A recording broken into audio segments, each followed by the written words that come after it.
دوای زیاتر لە 16 مانگ لە دەستگیرکردنی بێریڤان ئەیوبی چاڵەکوان دوجار کەیسەکەی ڕەوانەی دادگای تاوانی هەولێر کرا، بەڵام بەبێ ئەوەی بیهێنن بۆ دادگا بە بیانووی ئەوەی کوڕی دادوەرێک تووشی ڕووداوی هاتوچۆ بووە، دادگاییەکە دواخرا بەبێ گوێدانە ئەوەی دایکێک ماوەی 16 مانگە لە پێنج منداڵەکەیەوە دوورە. لە ئەسڵە نە چالاکوانە نە ڕۆژنامەنووس. بەعزێک لەمانە سیخۆڕ بوون، سیخۆڕیان بۆ وڵاتانی تر کردووە. بۆ چاودێریکردنی پرۆسەی دادگاییکردنی بێریڤان ئەیوب مامۆستایانی ئاینی و پەرلەمانتاران و ڕێکخراوە ئیسلامیەکانی تایبەت بە ژنان لە بەردەم دادگا ئامادەبوون.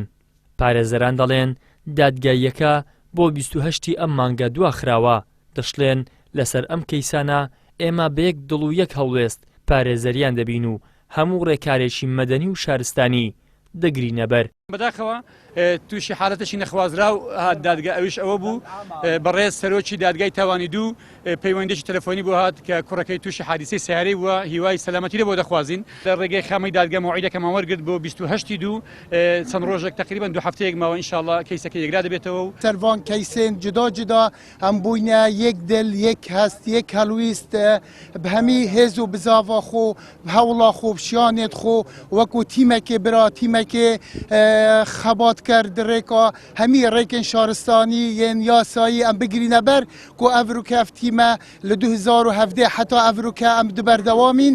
فراکسیۆنی کۆمەڵی دادگەریش لە پەرلەمانی کوردستان چەند جارێک بە دوای کەیسەکەدا چووە، لە نزیکەوە چاویان بە بێریڤان کەوتووە کە لە چاکسازی ژنان و منداڵانی هەولێردایە.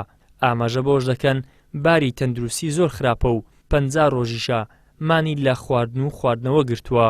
طبعا ئێمە وەکو فراکسیۆنی کۆمەڵ سەردانی خات و بێریڤانمان کردووە لە چاکسازی کە لە چاکسازی ژنان و مناڵانە.